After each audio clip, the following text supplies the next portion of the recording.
4 Απριλίου του 19. Είμαστε μια μέρα πριν τη σπορά. Κάνουμε προετοιμασία του εδάφους με ένα μηχάνημα που το ονομάζουμε Casual Kofti. Σκοπός μας είναι να κάνουμε το χώμα ομοιόμορφο, όπως φαίνεται εδώ δίπλα ακριβώς, για να μπορούν όλοι οι σπόροι που θα φυτευτούν να φυτρώσουν κιόλας.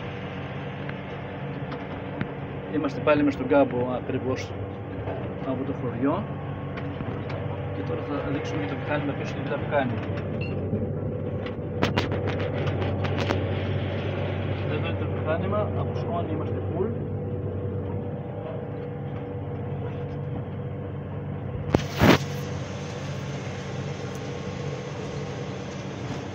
Πάμε με περίπου 5,5 χιλιόμετρα και με 1 λίτρο το στρέμμα.